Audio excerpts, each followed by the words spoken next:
Энэ залуу төмөр тор дотор сэржээ. Тэр ямар ч хувцасгүй бөгөөд хаана байгаагаа мэдэхгүй байв. Эргэн тойрны харуул удахгүй болж хацгүй амьтдтай ижил төстэй олон тор харагдана. Гэвч жинд энэ бүхэн ортонч хамаагүй байлаа. Учир нь дээрэмжин өхөн тэднийг хооллохоор ирэхэд тэр зүгээр л таймнаар босч ирээд торыг юу ч үгүй хэлбэрхан ураад хайж хижээ. Төмрийн хэр амархан эвцнийг нь хараад өхөн өөрийг нь очих үе гэж ярьж сандаrsаа. Гэвч манай хүү охиныг зодхон орондоо нааж өгөөд гэрэмчид багадууг нь байр саж хүчээр ажилладаг. Учраас тэдэнд төсөлдөг болохыг нь олж мэдэв. Тиймээс чин эдгээр хог шааруудыг яг энд одоохон зэгцлэхээр шийдэжээ. Тэр халахыг нь мөргөж бутлаад анхны дэрэмжний хамттай хол шидэх бөгөөд нүцгэн байгаадаа уртхынч санаа завсангүй. Жин тэднийг нэг нэгээр нүцгэж зөвхөн задуулж бяцлуулсан дэрэмжтийн авахыг хэлүүлдэг. Сочирдэж сандарсан дэрэмжтэд ямар ч боломж байсангүй. Тэр тэдний хувьд хэтэрхий хортон бас хүчтэй байлаа. Эцэст нь тэр тэдний бас дээр ирэх ба энэ хог шаар энэ дэлхийд маш хүчтэй гихдэг хэрнээ эсэргүүцэн тэнцэгч үгүй. Манай хөө сүүрчин дэрэмжидтэй хэрхэн харьцаж байгааг харсан тэр бэр зүгээр хүрэхийг гон юус жоохон эсв. Мөнгө олон боолууд асуух биш байсан ч манай цартаа үлдсэн дэрэмжтийг дуусгаад хүжирлээ. Энэ дэрэмжний бас яг юу болж байгааг, яагаад өөрийнх нь сүнсний хүч ажиллахгүй байгааг,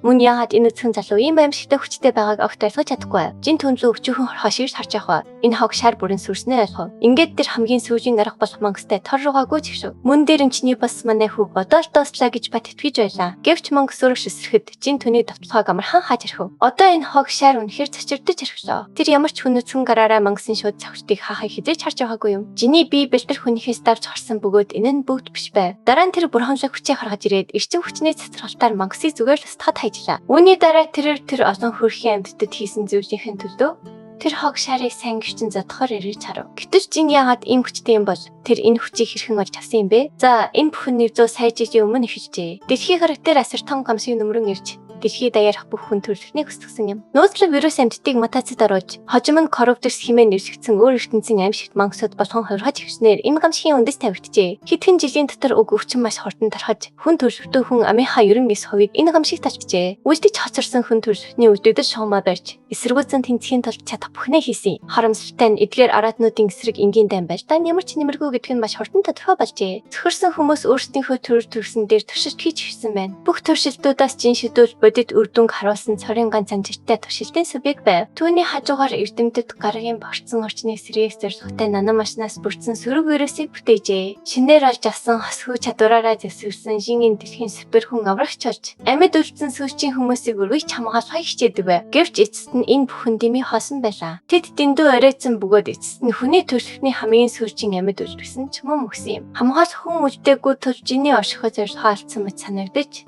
бүтээгдэхүүн зорилгоо биелүүлж чадаагүй ажээ. Эсвэл ядаж түүний эрдэмтэн найз Кагура тэгж итгэж жин үнээс тэс өөр өнцгтэй байлаа. Түүний хувьд өрөөжлөлт шалтгаан байсаарч байв. Хэрв тэр өнөөгийн хүн амаа аварч чадахгүй байсан ч ирээдүйн хойч үедээ хүрч чадлын тус болно. Гэхдээ итгэвчтэй хэвээр үлджээ. Наномашинууд байгаас орчноос коровдерсын нөлөөг арьсахаар хэдийн шархуу ажиллаж ирсэн тул тэрээр дэшээ харагдсад нь сэргэний гэдэгт итгэвчтэй байсан бөгөөд тэр өдрийг хүрхийг хүлээхэд бэлэн байлаа. Ийм учраас Кагура түүнийг ирэх зоонуудын турш амьд байлгахад зориулагдсан унтаа капсул дотор байрлуулжээ. Жин засангийн байдал 50 унтжээ хооронд мангасууд дэлхийг сүрдэсээ байв. Гэсэн хэдий ч хэдэн 10 жил 100 жил болж 100 жилүүд 1000 жилээр салхитахад дэлхийн орчны өөрчлөлт эцэст нь ногцом хоромтлогдож эхэлжээ. Тэрхүү ер бусын мотцид орсон амьтад аажмаар муудаж шин төрөл зүйлүүд цэцгэлэн хөвч хоронзоо гаргаж өгсөн байна. Ховслын энэ мөчрийг 100 сая жилийн турш өргөж ирж эцэст нь шинээр хоссон 3 хүн дүрс амьтад аимшигт мангасаас цөхрөлтгөө бид дүр зөвхт рүү бидний хөтлөн авчирчээ. Сандарч твцэн амьд үлгэсэн эртний болох стай тараад хоригдхон талд татгшаа хордон ширгож орлоо. Цэцэрлгүй араат нь тэдний араас уг байгууламжлуу шууд дайран орж ирэв. Зурах газаргүй болон шахагдсан 3 хүн үндсэндээ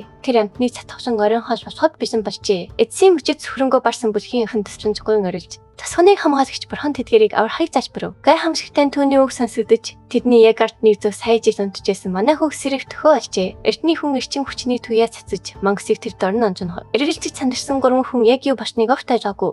Бөгөөд хаанаас гарч ирсэн мэддэхгүй. Нүцгэн залуу гинт гарч ирэхэд нөхцөл байдал бүр дордов. Энэхүү нүцгэн эрс зэрэгтний хамгийн түрүүнд хийсэн зүйл бол найз Кагурагийнх нь бүтээсэн эдэрч өж болох цааштай хайрцагтны байлан хатгсан хувцсан хайсан явдал юм. Лабораторийн эртний системүүдийг асаасны дараа тэрээр ирээдүйн рүү бараг 100 сая жилийг асгасан ирсэн болохоо гэж мэдэв. Хэдийгээр олон зуун жил өнгөрсний улмаас ихэнх мэдээлэл ивгэрсэн байсан ч машинууд ажиллаж байгаа нь жинхэнэ гайхамшиг байлаа. Кагурагийн бүтээсэн наномашин вирус корпораторуудыг устгах замаар байгууламжийг хадгалж үзэхэд тусалж Хийх ёстой зүйлээ яг хийсэн бололтой. Тэр мөн хуучин найзынхаа үлдээсэн харилцаа холбооны шаг болсон боловч түүний агуулгатайгаар нууц хэвээр байна. Үүний дараа тэрээр эргэтнэн сахинд хийж байгаа огт марцсан чигээрээ хүндэрс нутгийн оршин согчдод ирэж харав. Нүцгэн биетийн шивтэж буй хүүхдүүд байгааг хараад тэрээр санд минь товцлож олон сая жилийн өмнө өмсөж байсан цэвэрхэн төрхөөс сэргээ. Хэсэг хугацааны дараа тэрээр 3 хүний хамт байгаа сүнжээс гарахад Тэнгэрийн хаяанд маш хүчтэй туяар хананаас олж нүдэн гис бо. Үнэн дээр тэр ийм гэгээлэг үзэнжи хүлээгээгүй бай. Түүний өмнө харагдтүр зөвж бол гайхалтай байсан бөгөөд нэгэн цагт мэддэг байсан сүүлийн хасан талтай отгонч таахгүй байлаа. Хүүхдүүд хамгаалагч бурхан нь тэднийг дагаж явахыг шаардсан суурин руугаа шууд буцаж хөвшөв. Нөгөөтэйгүр манайс асууж чухам ямар төр зүйлтэй харьцаж байгаагаа олох гэж их л завгүй байлаа. Юудач техникийн хувьд хүн төрлөختөн аль хэдийн чулуусан төш басан байх ёстой штэ. Амьтны тод шин чанартай эдгээр хүндэрснүүд бол сая жилийн хосол болон нано машины тесрэлтгүй оролцооны үр дүн байж таарна. Түүнээс гадна эдгээр хүмүүс олон жилийн өмнө хүмүүсийн ярьж ирсэн яг гэж хэлж явж байгаа нь.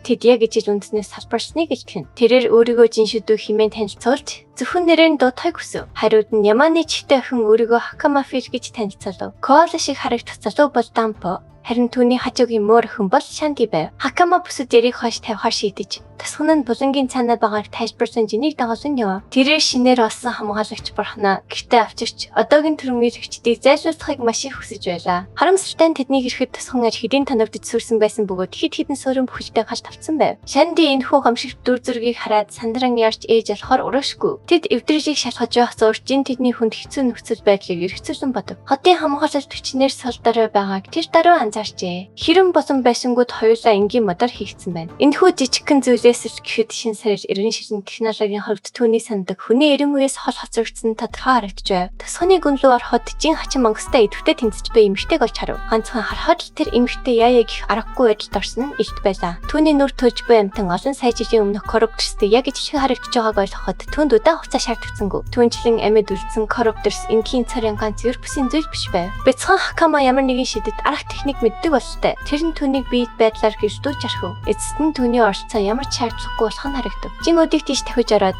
ганцхан хүчтэй өшгөлтөр мангасыг ямар ч төвөггүй оноо. Тэрээр түргэн хөдөж бэрдсэн эмэгтэйг тэврэн аван аюултай бүсээс цогтож гарснаар бяцхан Хакама цохиж төгөх боломжийг олгоод шившгээ ашиглан тэрээр жижигхэн атлаа маш хүчтэй гацсан бөмбөг шидэж мангасыг бүрмсэн өнөө. Амар өвчсөн ямтныг ажиглаад жин өрийн таамаглаа батлав. Агаар мандлын нано машинууд эдгээр мангасуудын домогт эдгэх чадварыг үнэхээр үгүй хийсэн байжээ. Гэхдээ нутгийн охин тэрхүү нано машинуудыг хэрхэн удирдах чадсныг жин ойлгохгүй байв. Түүний бодлоор эдгээр хүмүүс агаар мандлаас нано машины хэсгүүдийг шууд татаж аваад өөрийнх нь хий бишиг дайртын шившлийг болгон хөргөдөг аж. Харин гол асуудал нь түүхэнд зөвхөн цэвэр цэсний хүмүүсээс уг технологиор оршдох боломжтой байжээ. Тэрээр саяхан аварсан эмэгтэйгээс энэ үеийн бүх хүмүүс ийм шившвтэй эсхийг шууд асуув. Эмэгтэй түүнийг юу хэлэх гээд байгааг сайн ойлгоогүй ч цөөн хэдэн хүн энэ чадварыг эзэмшдэг гэдгийг тайлбарлав. Тэдний соёлд бурханлаг хүчээр өрөвдсөн хүмүүсс энэ шившгийг ашиглах хэрэгтэй гэж үздэг аж. Тэдний тусганд энэхүү онцгой чадвартай дөрвөөс илүүгүй хүн байдаг юм. Үүнийг ойлгохын тулд жин их юм бодох шаардлагагүй байв. Бурханлаг хүч гэдгийг тэдний нано машины удирдлагыг тайлбарлаж буй арга зам нь байжээ. Хакама имэрүүгээ яарангуй чачиж бусад тусгийнхаа яасан бэ гэж сандран асуухад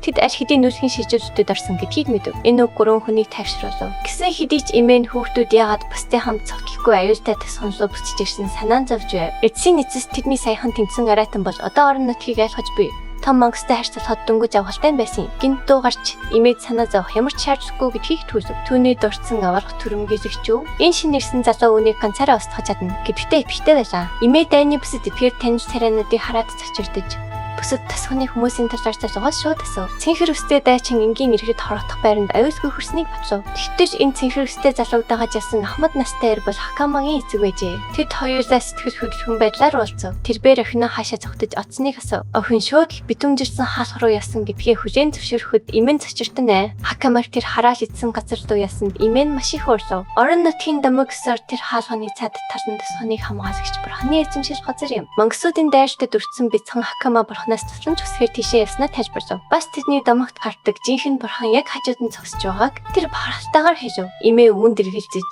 энэ санамсаргүй таарсан залууг бурханлаг хамгаалагч хэмээн хүчээр зөвшөөрөхөөс эрс татгалзав. Үүнээс ч доор нь түүний гадаад төрхөрн доод зэрэглэлийн амтан гэж үзэж ийм бариун цал алхахыг инээдтэй зүйлд гэж бодов. Бяцхан Шанди хүндлэнгөөс орцож жин бол жинхэнэ хүн гэдгийг цэнхэр өстэй хатан ойлгохыг ордов. Үүний хариуд түүний ах жиний энгийн хүний өчгөлөө зааж түүний үгийг шууд үгүйсгэв. Тэдний нийгэмд амьтны шин чанаргүй хэн бүхнийг доод зэрэглэлийн амтан гэж үздэг аж. Энэ залуугийн хувьд дүүн том эндүр донд явж гин гэж боджээ. Гэсэн хэдий ч бяцхан охин бууж өгсгүй.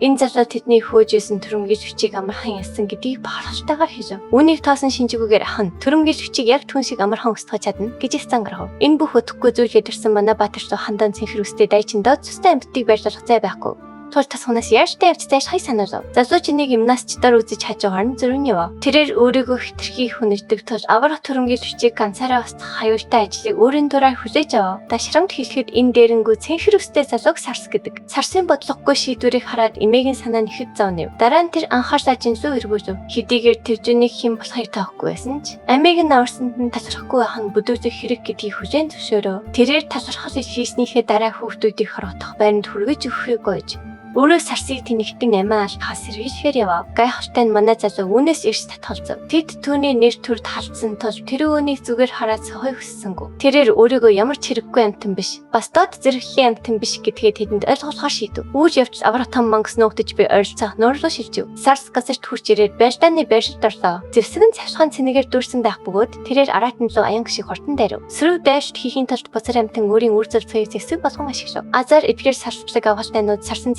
ханжатны хувьд хэлбэр байв. Зам чөлөөлөгцөний дараа Сарс өндөр өсрөн мангасын нөөцлөө хүчтэй цавчив. Мангас өвдөж чансандаа чангаар хашгирв. Энэ нь тийм чамархан байгаагүй бөгөөд бидний бодол зөв байлаа. Сарсын цочирдлыг төрүүлэн мангасын шаргшууд эвхэрч эхлэв. Гинтийн зүйлээс болж цэнхэр өстэй дайчин хөдөж чадахгүй болж өвшин аюултай цохилтоос зайлсхийж чадсангүй. Гэсэн хэдий ч жин сүлийн хоромд оролцож уг хүчтэй цохилтыг ямар ч төвөггүй хааж орхив. Өөртөө хэд итгэвчтэй байсан Сарс бодит байдалтай нүр тусав. Мангас хоёр дахин хүчтэй цохилт өгөхөөр араш өсрөв. Гэвч жин түнд цохилт өгөх боломжийг олгосонгүй. Хорогоо дарахад жин мангасын биеэр нүр цаалав. Их зантай залуу гайх ширэн харж зогсоно. Өдөлгүй бусад хүмүүс нуурын ирэхлүү гүйж ирв. Тэд амьсгаагаа чавч хамжаагүй байхдаа манай залууг аврах мангасын нэг гараараа хааж байгааг хараад шоконд орох шавчээ. Мангас хүч гаргасаар байх ба жин үнд залхаж эхлэв. Бүх зүйлийг хурдан дуусгахаар шийдээд тэрээр Сарсаас барин үсгэн зайлав. Камер холдоход бид аврах том мангасыг жиний эрчим хүчээр нэвт сүрж бүтснийг харж байна. Мангас хязгааргүй ивэрч байхад том дайрчдод ямар ч хэрэггүй гэж Сарс сандчин хэлв. Азааш жин үнийг аль хэдийн тооцоолсон байв. Нано машинууд энэ л хэрэг болж мангасын эдгэрэх чадварыг сармжуулж байлаа. Сарсын өмнө учруулсан хөрс их байсан ч шархан гүн биш байв. Энэ доод зэрэгжлийн залуу үнэхээр тэдний хамгаалагч бурхан байж магадгүй гэдгийг бодоод Сарс ханаа ашиг шавчээ. Жинэм ахуй цол дөх бурханлаг гарч өсөлгүй гэдгийг хортон хэлв. Түүний оршин тогтнож буй ганц шалтгаан бол ирээдүйн хүмүүсийг хамгаалж өөрийнх нь өмнө засах мангасыг устгах явдал юм. Өөрсөн араатан архирч үеийн хатан баатрыг дайрахар сүлээрээ ордов. Төлөвлөгөө боловсруулсан жин амтныг шар мөсөн болор дотор төгжин хөдөлгөөнгөө болгохын тулд дайрав. Мангасыг бүрмөсөн устгах хүчтэй цохилт хийхээр бэлдэж байхдаа тэрээр өөрийгөө танилцуулав. Тэрээр өөрийгөө хүн төрөлхний тэнэг байдлаас төрсэн мангас хэмээн зарсав. Тэр бол дурсгал юм. 100 сая жил нөрсч амьд үлдсэн бөгөөд хийг энэ амьсгалд аюулаас цэвэрлэх ёстой зэрүүлэгдсэн цасан юм. Сарс энэ залуу яг юу яриад байгааг сайн ойлгохгүй байгач яг одоо түүнийг хамгийн их санаа зовоож байгаа зүйл бол жинтэн амлалтаа биелүүлж чадах эсэх юм. За мэдээж хэрэг чадна. Эцсийн эцэс тэр бол хүн төрөлхний цасан төхөөс төрсөн. Төсөөлөхийн аргагүй бич гэрцэн зэсэн. Та томшгүй олон харгасан минийтэй төшөлтийн бодит дүр дүн юм. Тэр бол энэ дэлхийд үлдсэн анхны хамгийн сүүлийн бөгөөд царын ганц жинхэнэ хүн юм. Түүний танилцуулга бүрэн дуусахад жиннүүд гэрбам эрчим хүчний дайрт хийж мангасыг дараа унсан чанаруу болгов. Энэхүү цацраг туяа маш хүчтэй төлж дэлхийн агаар мандлыг нэвт гарч сансар авторгой төрж тэр мөн амтныг дахин сэргэх ямар ч боломжгүй болголоо. Мангас бүрмөсөн хүч шороо басны дараа Сарс Бартан зангасаа болоод юу ч хэлэхгүй жан ташигдав. Энэ хооронд бусдын нүдэнд өртөхгүйгээр ботны цаанаас манай хүн маш анхаартай ажиллаж байгаа хүн байгаа бололтой. Энэ нууцлаг эмэгтэйг анх нууранд бүтгэгдсэн шин төрлийн төрөмгийн сүчийг тарин хацаарлахаар илгээжээ. Тэрээр огт өөр төрлийн мангасын үйлдгийг харахастай байснаа мэдсэнгүү. Түүний бодлоор хааны ордонд байдаг ариун ресеруудын дэд өдөртлөг хүртэх им өсөр том аюултай ганцаараа толдож зэрэхгүй байсан. Гэтэл энэ үйл мэдэгдэх залуу үүнийг ямар ч асуудал амархан хийчлээ. Тагнуулч эмхтэй сая харсан бүхнээ өөрийн гэлдэдээ дуулах гэж догдсондоо балтаж ядчихв. Тэр өдрийн өрөө жин найз Кагорогийнхаа өөрт нь үлдээсэн сая жилийн настай голограм зурсыг сонсов. Түүний дижитал найз жин үнийг үзэхэд хэдэн сая жил өнгөрсөн байх ёстойг онцолж яриагаа хвчээ. Энэ насар их цаг хугацааны зөрүүгээс болоод Кагоро тэхийн ирээдүй ямар харагдаж байгаа.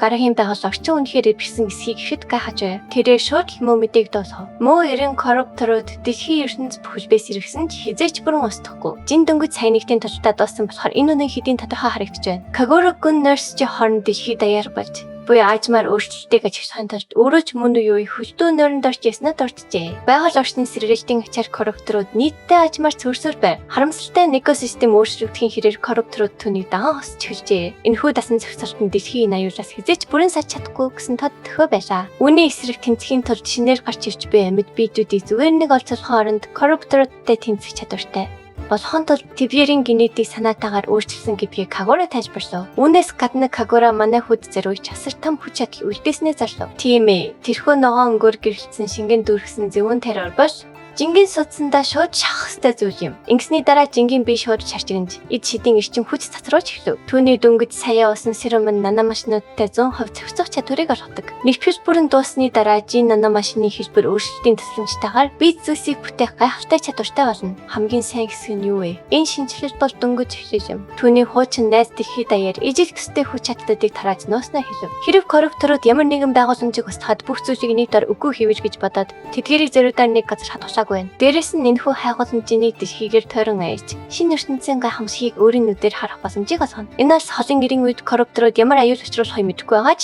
тэдний олон сая жилийн өмнө орхиж чадсан бүрхийг бодит байдлаас ирээдүй хамаагүй илүү гэрэлтгээтэй байх болно гэдэгт Кагура итгэлтэй байна. Зурвас үргэлжлэхийн хэрээр голограм дөрслөөс өрөөгтэй эрдэмтэн цаг хугацааны явцад хэр зэрэг хөшөрснийг харуулж байна. Кагура энэхүү үзэсгэлэнтэй сэргсэн дэлхийг өөрөө хизээж харж чадахгүй гэдгийг мэдж байгаадаа гүнээ харамсаж байгаагаа илэрхийлэхэд сэтгэл өдөөмөж байлаа. Ирээдүйн хариуцлагыг Жин далбанасаар хүлээлгэн өгснөөр зураг сэцэн өндөрлөө. Цагаан болсон мэд Хакама болон бусад нөхөд нь өөрсдийн сахиус бурхан гэж нэршлэгдүүлээ. Идэвхтэй хайсаар хүрээд ирэв. Бүх тусгнаараа түүнийг тэсэн ядан хүлээж байгаа. Түр түүнийг тусгамлуу чирч авчирхаар тэр болон Коза залуу Дампа хоёр иржээ. Тэд буцаж явахдаа Хакамагийн хүзүүнд зүүгдсэн судалгааны газрын танил түлхүүрийг Жин хурцнуудаараа олж харлаа. Сонирхсан тэрээр өгзүүлтэндээ яаж хүрснийг нь тодруулахаар асуув. Эрч цагт нэгэн гайхалтай хүн түүний өвгдээд зүгнийг хамгаалалтын сахиус болгон үеийн үед өвдөөсөн үлдээ хэр цагсан гэж Хакама тайлбарлав. Домогт өгөөснөр хэрэг тосхонд ямар нэгэн аюул толгоорвол энэ төлхөр сахиус багныг дуудаж тэднийг хамгаалах ёстой байжээ. Үүнийг сонсоод Жин маш их сэтгэл хөдлөв. Найз нь түүнд зориулж бүх зүйлийг ийм сайн бичсэн тэрээр баяртай байсан бөгөөд Кагурад маш их хүчтэй мэд санагджээ. Тосгоны төвд хэдийн том найр надам бичсэн байв. Хүн бүр идэж өгөх гэд завгүй яхад хүүхдүүд хамгаалж хүчээ олны өмнө дагуулж ирэв. Гэсэн хэдий ч доод зэрэглэлийн эмтэн хараад тосгоны томжид шууд хогж ивэрж хэмэгц өөр амьсгал баг зэрэг өөрчлөгдөв. Тэдний явцад бакалавр биологийн хувьд энгийн нэг эмтэн сахиус бурхан гэсэн дам болт. Жин гэлтийн шалгалтанд ямар ч сайдгүй тэнцэн гэж бодож байлаа. Хакама түүнд энэ бүхний учрыг тайлбарч өгөв. Тэнэгүүдийг ялгаж хаяхаар зохиосон албан журмын бичгийн шалгалт байдаг.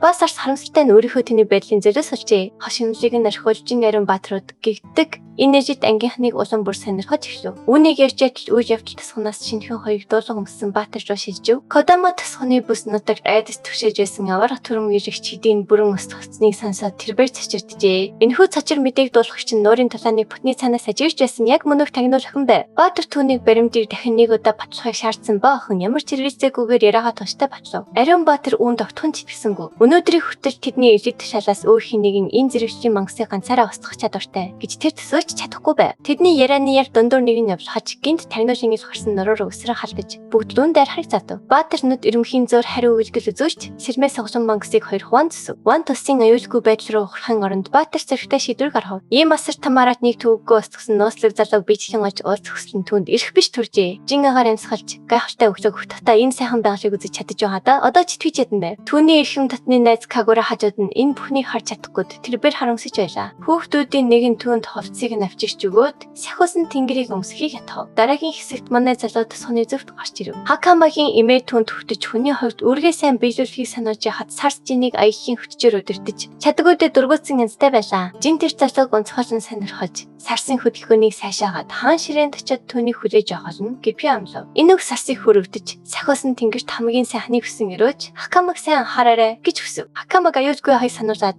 ингэж хоёр биений аялалдаа гарснаар ихшв. Өв болон өндөр залуу хоёр янз бүрийн үзэвчэнтэй байгашин сайхан газруудыг туулан хамт ашхав. Хакама түнд газруудыг зааж өсөр эцэст нь майхнаа барих үед Жин нийслэл хэр хол зайтай байгааг асуув. Тэгэхээр тэхэн 4 өдөр асах хэвээр тул түүний санснаас тийм ч хол биш байв. Гэхдээ тэр залуугийн талыг яагаад дэлхийг савчхаар шалууцныг ихэд сонирхож байлаа. Хуваалцахаас татгалзаж энэ бол нууц гэдгийг хэлв. Гожа цаана Кагурагийн бүрэх бадрангууд төрсөл дээр үндэслэн явж очид амьд хിവэр байгааг мэдчихсэн бөгөөд энэ хавьд хэдийг нь олж таарсан юм. Тэдний хിവийн нөхөн мөрчхөн зөвхөн сүтгэгдсэн.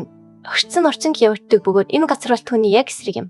Өөрөө хийж буй цаана ямар нэгэн зүйл эсвэл хин нэгэн өөрчлөлт үүсгэж байгаа тул үүнийг шалгах шаардлагатай гэсэн үг юм. Жин бод дарагтан царайн тийм нацтай басныг хараад Хакама айсан тул тэрээр бодол хийж байгаад түүнээс уучлахгүй. Жин нэг зүйлийг ойлгох. Энэ нэрийн үе авлахад чантанд бүрэн ноёр хөвтөг байна. Амьд үлдсэний шинж тэн дээр тодорхой бөгөөд ойр хавтай. Түүний ихний гол зорилгоос энэ үеийн хүмүүсийг судлах, дараа нь авлах читтэй тэнцэх юм. Монголсуудыг судлах нь тийм ч хэцүү биш бөгөөд тэрээр чөлөө цагаараа өөрөө хийж чадна. Үүнээс гаднах өөрчлөлт хүсэж байгаа бөгөөд Хакамагаас түүнийг сахиусан тэнгэр гэж дуудахгүй байхыг хүсв. Тэр үед тэр түүнд хитрхи хүндэтгэл үзүүлж байсан тул жин түүн зүгээр жин гэж дуудахыг хүсэх хэрэгтэй болсон юм. Мөр давталхах чимээ хоёулынгийнх нь анхаарлыг татав. Ариун Баатар багийнхантайгаа хамт ирж манай хоёртой тэр уулзахыг хүсв. Энэ залуу энгийн ханхүү шиг харагдаж байсан ч жин таасангүй. Ямар хүн болохыг нь асуув. Ариун Баатруудын бүлгээс гаштай 7 дугаар хэсгийн ахмад аргаас ашбан өөрийгөө танилцуулав. Ариун Баатар гэсэн ойлголт манай залууд шинэ хിവэр байсан бөгөөд Библиэнд тусгийнхны ярьсан сонирхолтой амьтад мөн эсгэд ирэлцэж байлаа. Аргуусын багийн хантай нэгэн Бардан Баатар уурж өдөртөгчөө үл тоож босгоос толцсон энгийн эргэн лөө хашигчв. Тэрбээр ахмадтай энэ хоёр гэмт хэрэгтэн байх ёстой гэж хэлсэн бөгөөд Аргус түнд дуугаа өндөрсөхгүй хай сануулв. Ариун Баатар энэ удаад жин лүү илүү хүндэтгчтэй хандж байхад Карина цаана нэрэлдэж байв. Манай залуу Каринагийн саяхан хэлсэн үгийг сонирхсан боловч Ариун Баатар түүнийг зүгээрж бүдүүлэг загнасан мэтэр өнгөрөв. Дараа нь Аргус Ираны сэдвээ өөрчилж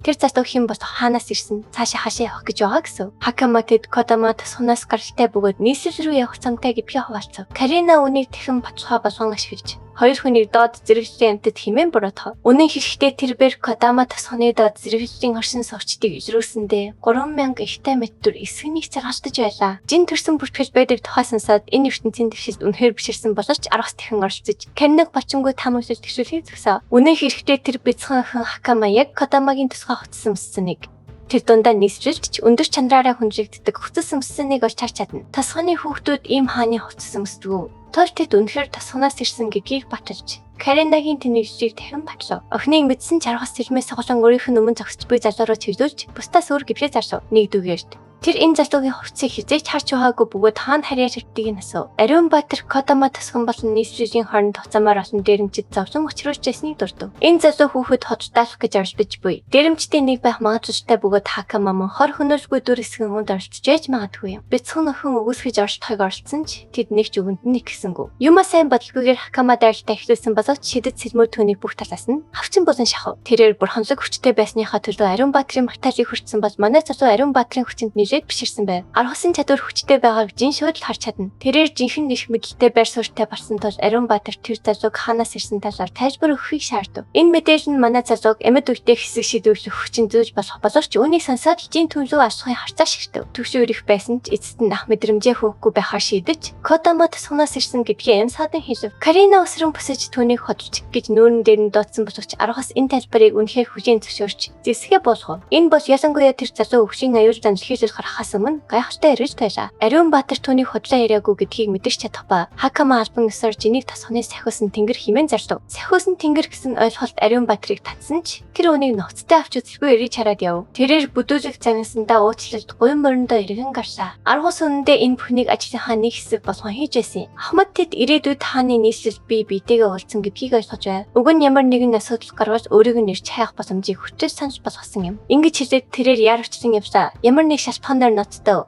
болохыг хүссэн Каринаг ичгтэр байдалд оруулав. Энэ нэмэгтэй сэтгцийн драма хэрэгцээнд жин хүртэл гайхсан харагдана. Дараагийн хэсэгт баг дараагийн очих газар лугаа явааг бид харж байна. Карина ямар ч шалтгаангүйгээр жин сэжигтэй бөгөөд бид тэр доод зэрэглэлийн амьтдыг явуулах хэсэг байсан гэдгийг онцлон өөрийгөө хүчилж байна. Доод зэрэглэлийн амьтад гэдэг үг хоолойд нь тэрэлдэг. Аргус хинэн жинхэнэ доод зэрэглэлийн амьтан болохыг мэдэхгүй байгаа охиныг шалгав. Түүний бодлыг баталж Риа бас зөвшөөрсөн нь Каринаг ихэд цэцэрдүүлв. Үнэн хэрэгтээ тэрбээр тэд болон тухайн үед нүүр тулж байсан залуугийн хооронд бурхан шиг их зай байгааг онцлон тэмдэглэжээ. Аргус нэг л янзхаагаар 3 удаа дайрах гэж оролцсон ч зарих нь өөнд хүрсэнчлэг үгүй ажээ. Халаасандаа гараа хийсэн жин шууд хөдлөх гэж бэг мэдэрч түүнийг хөдлөх байсан ч өмнө хариу зөвхөл гөхөөр бигдсэн байв. Энэ бүхэн яг ямар утгатай би ч мэдэхгүй юм байна. Гэхдээ манай гол Дүүрийн Баатар үнэхээр сайн ажилласан. Дашранг хийхэд Аргас бурханлаг хүчээ ашиглахыг оролцсон боловч жиний өмнө тэрхүү зэвүүцмэр хүч нассангүй. Энэ нь Каринаг ойлгожээ. Хакамагийн эсрэг ашиглаж түүнийг амархан мохордолд оруулсан тэрхүү үйлдэл нь жин дээр огтхон ажилласангүй. Риа мөн адил үнийг оролцсон ч бас бүтгэгүйцэн тэдний хүч чадвар жин шиг мангсын хоорондоо өөр төвшний ялгаад байгаа харуулж байна. Ийм гав яг аргасын нүдээр харуулдээд тасамж Баатруудын ордны хамгийн дээд командлагч хийж чадхажээ. Риа 2 Карина нарт давхлан янзаар уушиг орлоо. Тэнийхэн охин тухайн үед өөрсдөө ямар их зүрхтэй хоцрогдсноо тунж мэдсэнгүү. Ханхүү тэд дөнгөж сая бусдаас тис өөр гаж үзэгдэл болсон мангастай таарснаа онцолж. Карина тэдний ангид шинээр ирсэн тул алдаа гаргасан зүгээр гэж үзв. Кодама тасханы төрөнгийн сүчийг хөнөөсөн хүний тухайд 10-аас тэр засаа мөн болов гэж сэжигчээ. Карина нөхцөж байдал аюултай гэж үзэж байгаач ахлагч нь ухаалаг нэгэн тал тухайн хүний талаар ямар ч мэдээсгүйгээр дайрах нь аюултай гэж үзв. Тэр мөн жинийг 50 зантай нэгэн гэж бодож явах. Одоо тэдний оролцох шаардлагагүй болсон тул нийслэл хоттой буцхан тэдний гол зорилго юм. Тэдний ярьсан хамгийн сүүлийн зөвж бол дээрэмчдийн байдлын талаар гэгдэд мэдээлэх явдал байсан бөгөөд аргасын бодлоор тэрээр Кодама тасханы энхүү сахиус бурхан дүр төрхөд эргэжсэн хэвээр үлджээ. Хэрв тэр иш тэдний холбоотон болж чадвал тэдний улсын зовж буй олон асуудлыг шийдэж чадах байв. Дараагийн хэсэгт манай хүү Хакаматай хамт дахин замд гарч саяхан нэгэн сонирхолтой хүнтэй таарснаа дурчжээ. Тэдний уулзсан хүн шиг бүх хариун баатрууд тэм хүчтэй эсэд тэр гайхаж байсан ч аргас бол онцгой нэгэн байсныг Хакама тодруулав. Баатруудын дундаас ч зөвхөн хамгийн шилбэг нь лодөртөгч бол хариун баатрууд хэмээн өргөмжлөгддөг аж. Аргас бол гэдний дээд зиндааны оргил юм. Тэр саяхан түүний сүнсний урсаг хэр хурдан асны хүч гагаар дурсан үзүүлсэн манай хүүд танил бус нэр томьёо байв. Одоогийн нэрийн үед сүнсний хүчийг зээж ашиглахыг бурханлаг хүч гэж нэршдэг бөгөөд ийм хүчийг хөгжүүлэхэд ашигладаг аргуудыг үндсэндээ сүнсний арга эсвэл сүнсний урсаг гэдэг аж.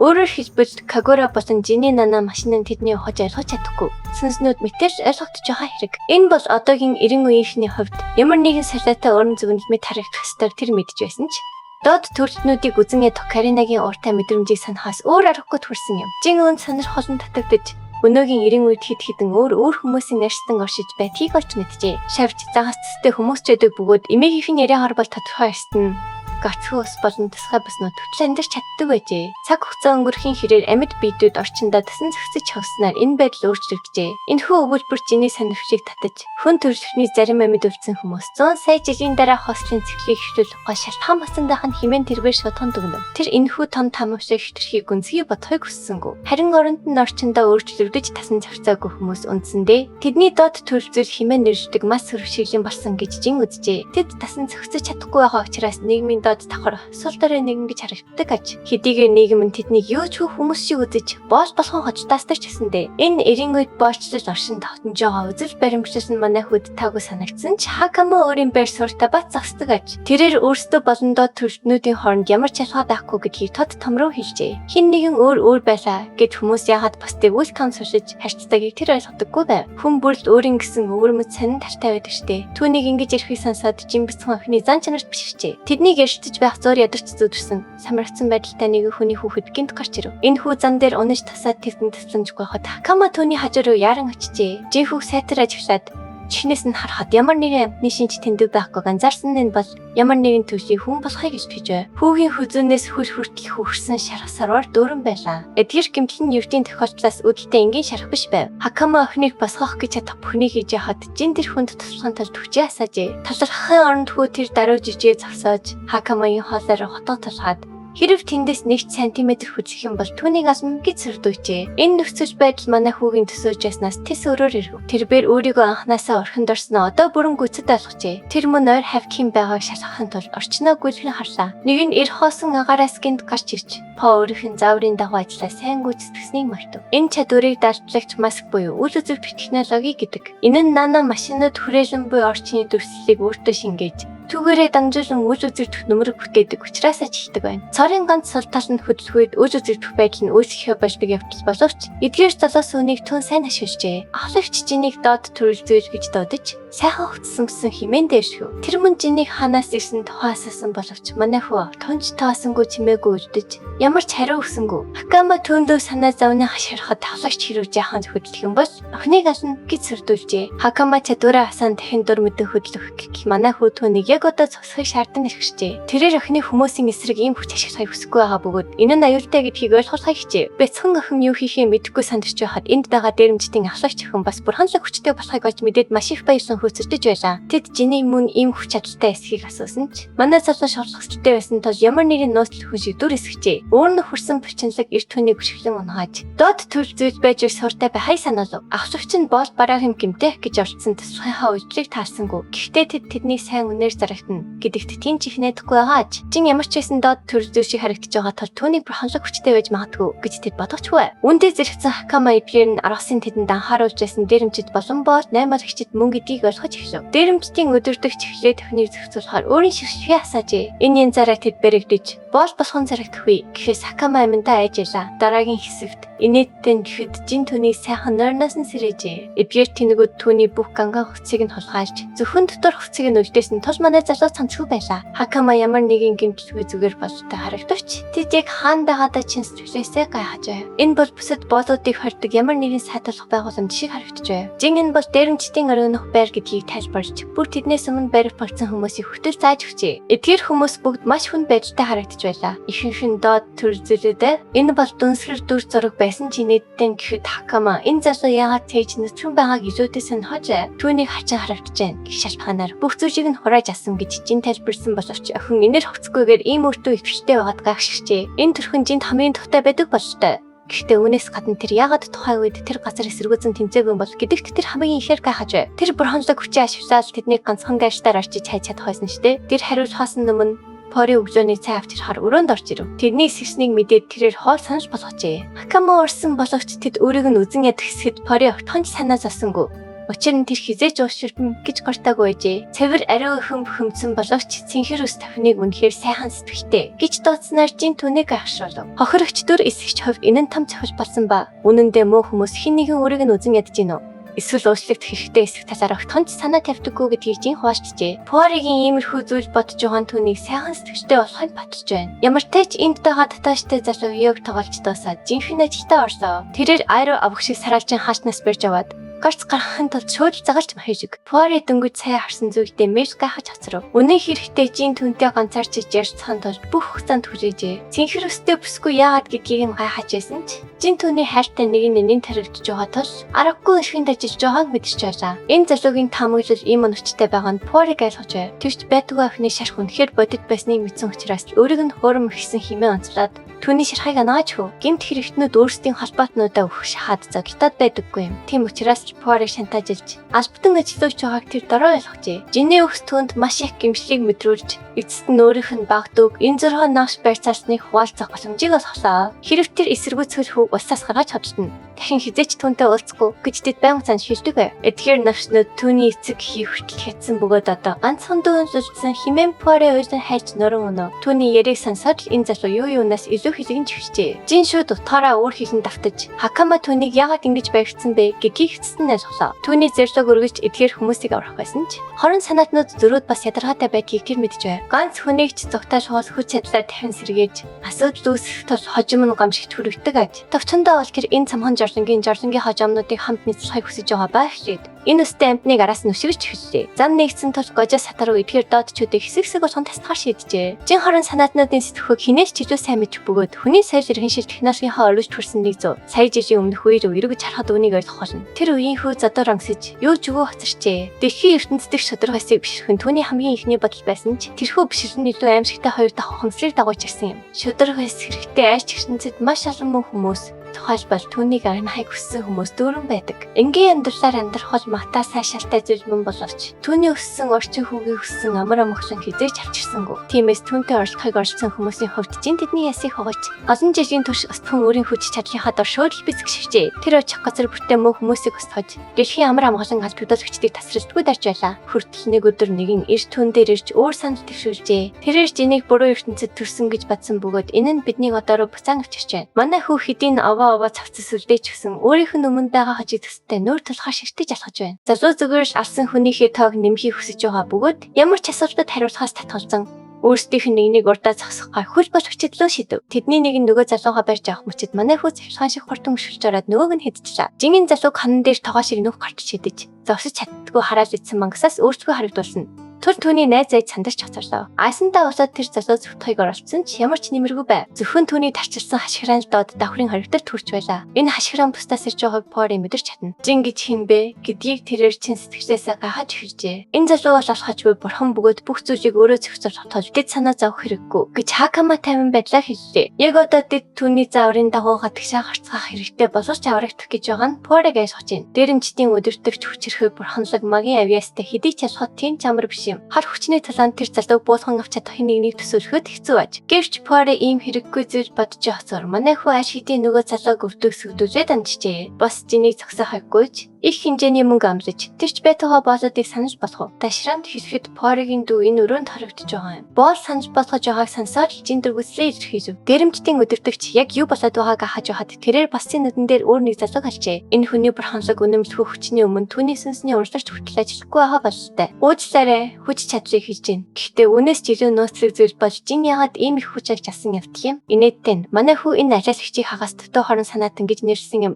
Өчигдөр жихэн хорон санаатнууд хүч дотоо гэдгийг мэдсэн үедээ ядчил цогтаах зоригтой байдаг аж. Гэвч дээрэмчдийн өдөртөгч болон түүний гар хөл болгочд бас бусдыг дээрээс нь харж өөрсдөө яаж магадгүй гэж мохогчдөг. Бартамантд юм ялах төхвий гэсэн айдаснуудад нь харагдах тэр мөчөд тэд гуйж хөвчдөг байна. Үнэн хэрэгтэй энэ үгээр зодох явдаж үнэхээр таатай байна. Мөн манай хүүхийн зөвлөгөөр дагаад дээрэмчдийн өдөртөгч гүүхийн тал төлөө хөдлөх. Тэр шууд цавшхан шатлуу очиж хөшүүргийг нь татан Монгос солон тарсан нууц зэсгээс олов. Тэдний хинэрт дор орлоход тавцсан эмтэн байгаагүй ч мэдээд жин цочиртв. Энэ бол тодорхой нэг эцгүүртэн зэрүүлж ажсан хүчрхэг аратын юм. Энд байгаа ягаан арнэлд шорт цэнэггэр ягаад торноосоо эрт гарч чадаагүй юм бол гипхинч намайг зовоож байна. Бүтээл байлдааны хашгираанаа тавихын хэрээр бүх зүйлийг ингэх замбраагүй байдал руу түлхэн гэж тангаруулад.